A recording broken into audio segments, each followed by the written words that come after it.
അങ്ങനെ KGF-നും സലാറിന് ശേഷം പ്രശാന്ത് നീലിന്റെ അടുത്ത ചിത്രമായ ഡ്രാഗൺ ഒഫീഷ്യൽ ഗ്ലിംസ് ഇപ്പോൾ പുറത്തു വന്നിരിക്കുകയാണ്. ഒരുപാട് കാലമായിട്ട് NTR നീൽ എന്ന പേരിലാണ് ഒഫീഷ്യൽ ഈ പ്രൊജക്ടിന്റെ അപ്ഡേറ്റ്സ് ഒക്കെ വന്നുകൊണ്ടിരുന്നതെങ്കിൽ ഇതിന്റെ ടൈറ്റിൽ ഡ്രാഗൺ ആണെന്നുള്ളത് ഓൾമോസ്റ്റ് എല്ലാവർക്കും ലീക്കായി പണ്ടേ അറിയാവുന്ന കാര്യമാണ്. ഇപ്പോൾ അത് ഒഫീഷ്യലി കൺഫേം ആയിരിക്കുകയാണ്.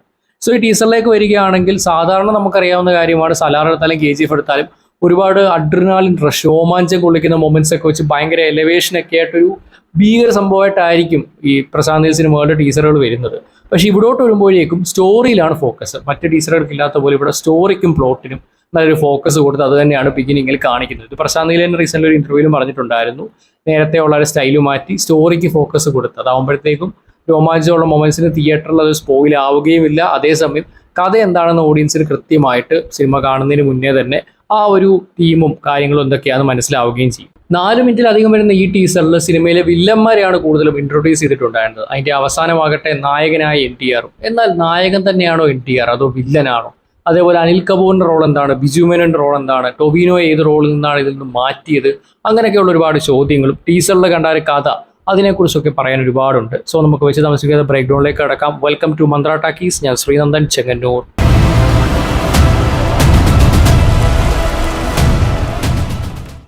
ഡ്രാഗൺ സിനിമയുടെ കഥ ഏതെങ്കിലും ഒരു പ്രദേശത്തോ അല്ലെങ്കിൽ ഇന്ത്യയിലോ മാത്രം ഒതുങ്ങി നിൽക്കുന്നതല്ല. ഇതൊരു ആഗോള ഡ്രഗ് മാഫിയെ ചുറ്റിപ്പറ്റിയുള്ള കഥയാണ്. നമുക്കറിയാം KGF എടുത്താലും അതേപോലെ സലാർ എടുത്താലും ഇവിടെ ഒരു സ്പെസിഫിക് പ്ലേസസിന് വലിയ ഇമ്പോർട്ടൻ്റ് ഉണ്ട്. അതുപോലെ തന്നെ ഇവിടെയും ഉണ്ടെന്നാണ് തോന്നുന്നത്. പക്ഷേ അതിനേക്കാളും ഗ്ലോബലായി പോകുന്നൊരു സ്റ്റോറി ആയിരിക്കണം ഡ്രാഗൺ ഉള്ളത്. നായിക രുക്മിണി വസന്തിന്റെ വോയിസ് ഓവറിലൂടെയാണ് കഥയുടെ പശ്ചാത്തലം സംവിധായകൻ നമുക്ക് മുന്നിൽ തുറന്നിടുന്നത്. ഈ കഥ ആരംഭിക്കുന്ന ബ്രിട്ടീഷ് ഭരണകാലത്താണ്. നമുക്കറിയാം ബ്രിട്ടീഷുകാർ ഇന്ത്യയിലേക്ക് വന്നത് തുണിത്തരങ്ങളും സുഗന്ധവ്യഞ്ജനങ്ങളും കച്ചവടം ചെയ്യണം. ചരിത്രം അങ്ങനെയാണ് പറയുന്നത്. എന്നാൽ 250 വർഷങ്ങൾക്ക് മുമ്പ് അവരുടെ താവളമടിച്ചതിന് പേരിൽ മറ്റൊരു പ്രധാന കാരണം കൂടി ഉണ്ടായിരുന്നു. ഒപ്പിയം പോപ്പി എന്നൊരു പ്രത്യേക സസ്യം. ലോകത്തിലെ ഏറ്റവും മാരകമായ മയക്കുമരുന്നായി ഹെറോയിൻ ഉൽപ്പാദിപ്പിക്കുന്നത് ഈ ചെടിയിൽ നിന്നാണ്. ലോകത്ത് ഈ ഒപ്പിയം ഏറ്റവും കൂടുതൽ വിളയുന്ന 2 പ്രദേശങ്ങളാണുള്ളത്. ഒന്ന് അഫ്ഗാനിസ്ഥാനും മറ്റൊന്ന് ഗോൾഡൻ ട്രയാങ്കിളും. ഇതിലെ അഫ്ഗാനിസ്ഥാൻ എല്ലാവർക്കും അറിയായിരിക്കും, ഇന്ത്യയുടെ നെയ്ബറാണ്, പാകിസ്ഥാന്റെ അപ്പുറത്താണ് കിടക്കുന്നത്. പക്ഷേ ഗോൾഡൻ ട്രയാങ്കിൾ അവിടെ നിന്ന് കുറേ കൺഫ്യൂഷൻ കാണും. ഇന്ത്യയുടെ നെയ്ബറായിട്ടുള്ള മ്യാൻമർ ഉണ്ടല്ലോ, നോർത്ത് ഈസ്റ്റ് കഴിഞ്ഞിട്ടുള്ള ആ മ്യാൻമറിന്റെ അപ്പുറത്തോട്ട് വരുന്ന തായ്ലൻഡ്, ലാവോസ് ഇതെല്ലാം കൂടെ ചേരുന്ന ഒരു മൗണ്ടനസ് ബോർഡർ റീജിയൻ ആണ് സൗത്ത് ഈസ്റ്റിലെ ഏഷ്യ ഗോൾഡൻ ട്രയാങ്കിൾ.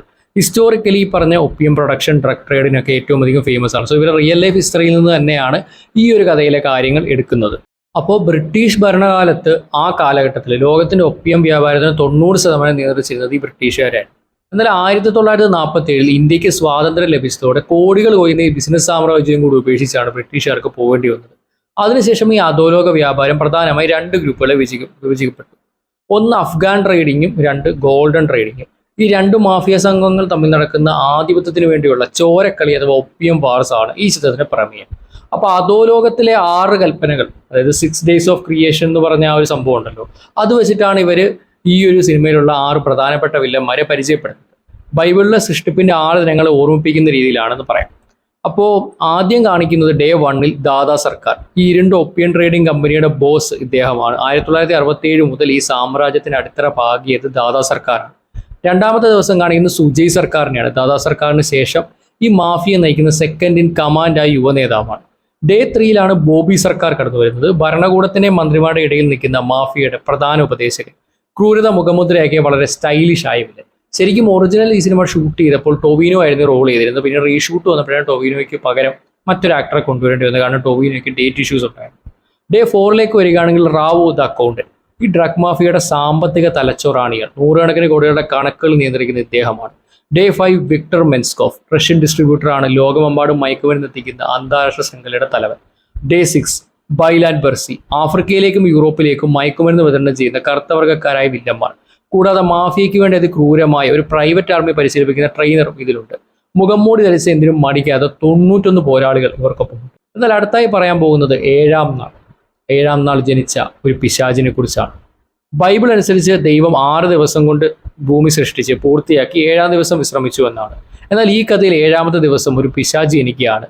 ആ പിശാചാണ് ജൂനിയർ NTRന്റെ കഥാപാത്രമായ ലൂഗർ. നമ്മളെല്ലാവരും കരുതിയത് ഡ്രാഗൺ എന്ന് തന്നെയായിരിക്കും ഈ ക്യാരക്ടറിനെ വിളിക്കുന്ന ഒരു പേരെന്നാണ്. പക്ഷെ ഇവിടെ നമ്മൾ സലാറിലൊക്കെ ഉള്ളതുപോലെ സലാറിലെ ദേവ എന്നാണ് ഈ ക്യാരക്ടറിന്റെ പേര്. പക്ഷേ സലാർ എന്ന് വിളിക്കുന്ന ഒരു വിശേഷണം. അതുപോലെയാണ് ഇവിടെയും ലൂഗർ എന്നാണ് ഈ ക്യാരക്ടറിന്റെ പേര്, ഡ്രാഗൺ എന്ന് വിശേഷിപ്പിക്കുന്നത്. അപ്പോൾ എന്താണ് ഈ ലൂഗർ എന്ന പേരിന്റെ അർത്ഥം നോക്കുവാണെങ്കിൽ വാച്ചർ, അല്ലെങ്കിൽ ഒരാൾ ഒബ്സർവ് ചെയ്യുന്ന ഒരാളെന്നാണ്. സോ ഇവർ ഈ പറഞ്ഞ ഒരു ഡ്രഗ് സാമ്രാജ്യം മാഫിയൊക്കെ നടത്തിക്കൊണ്ട് പോകുമ്പോൾ ഇതിനെല്ലാം വെളിയിൽ നിന്ന് ഒബ്സർവ് ചെയ്യുന്ന ഒരാളായിട്ടാണ് ലൂഗർ എന്ന് നമുക്ക് പേര് വ്യക്തമാക്കാം. ലൂഗർ ഒരു അണ്ടർ കവർ ഏജന്റ് ആവാനുള്ള സാധ്യതകളുണ്ടെന്ന് ടീസറിലൂടെ നമുക്ക് മനസ്സിലാവുന്നുണ്ട്.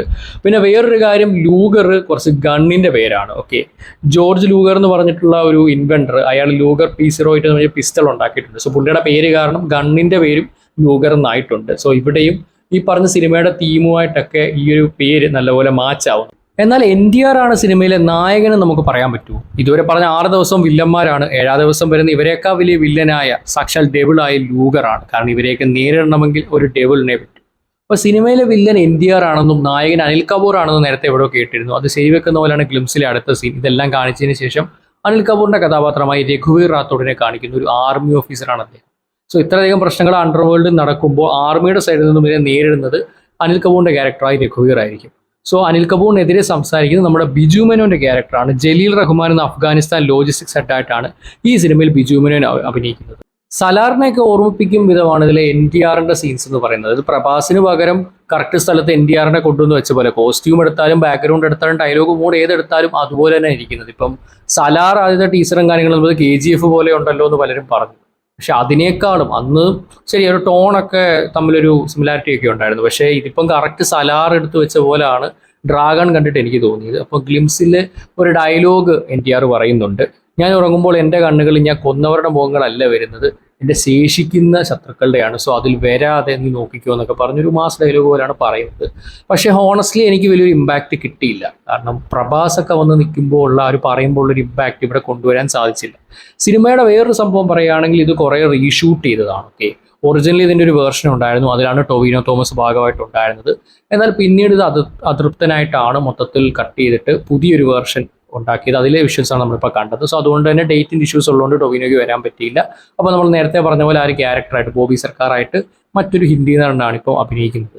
സോ ഓൾറെഡി റീഷൂട്ട് വരുന്നു എന്ന് പറയുമ്പോൾ തന്നെ പലർക്കും നെഗറ്റീവായിട്ടാണ് തോന്നുന്നത്. നമ്മളിപ്പോൾ ഹോളിവുഡിലൊക്കെ പല റീഷൂട്ട് വന്ന പടങ്ങളും അത്ര നല്ല രീതിയിലല്ല സെക്കൻഡ് ഔട്ട്പുട്ടും വന്നിട്ടുണ്ടായിരുന്നത്. അപ്പോൾ ഇവിടെ എന്തായി തീരുമെന്ന് കാത്ത് തന്നെ അറിയണം. പിന്നെ സിനിമയുടെ തുടക്കത്തിൽ ഈ പറഞ്ഞ പഴയ ബ്രിട്ടീഷ് കാലം തൊട്ടുള്ള ഹിസ്റ്ററി പറയുമ്പോൾ കാണിക്കുന്ന ആണ് നമുക്ക് എല്ലാവർക്കും മനസ്സിലായി. HDR എഫക്റ്റ് ഒക്കെ ഇട്ടെങ്കിലും ആണ് സംഭവം എന്ന് മനസ്സിലായി. പിന്നെ HDR എഫക്റ്റ് ഇട്ടത് കൊണ്ട് ലെസ് സ്ലോപ്പ് ഫീൽ ആയിരുന്നു. പിന്നെ അത് കഴിഞ്ഞിട്ട് റിയൽ ഫുട്ടേജ് ഒക്കെ വന്നപ്പം കുഴപ്പങ്ങളില്ല. പിന്നെ പറയാനുള്ള കാര്യം, എല്ലാവരും പ്രശാന്തിനെ പണ്ടൊട്ടെ കളിയാക്കുന്നതാണ്, ഇത് കരി യൂണിവേഴ്സ് ആണ്, മൊത്തം കരി വാരി എറിയുന്നതാണെന്ന്. പക്ഷേ ആ ഒരു കറുത്ത ടോൺ നല്ലപോലെ കുറഞ്ഞിട്ടുണ്ട്.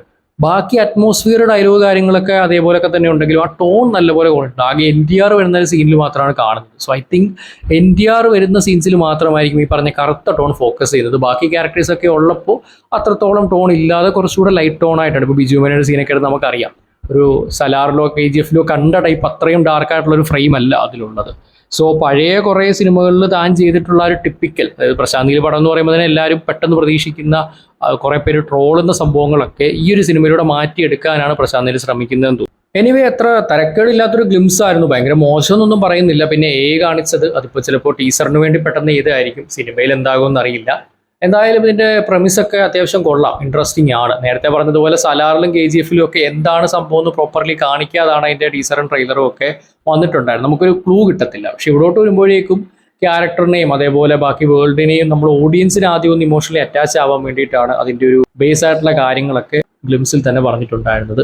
ഇനിയിപ്പോൾ സിനിമയുടെ ബാക്കി അടുത്തൊരു ട്രെയിലറൊക്കെ പ്രോപ്പർലി വരുമ്പോൾ നമുക്കിതിനെക്കുറിച്ച് കൂടുതൽ ഇൻഫോസ് കിട്ടുമെന്ന് പ്രതീക്ഷിക്കാം.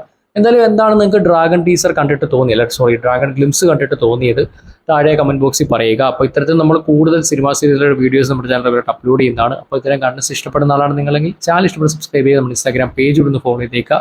അപ്പോൾ ഇനി അടുത്ത വീട്ടിൽ കണ്ടുമുട്ടുന്നവരേക്കും this is Ranjan Kannur signing off from Mantra ടക്കീസ്.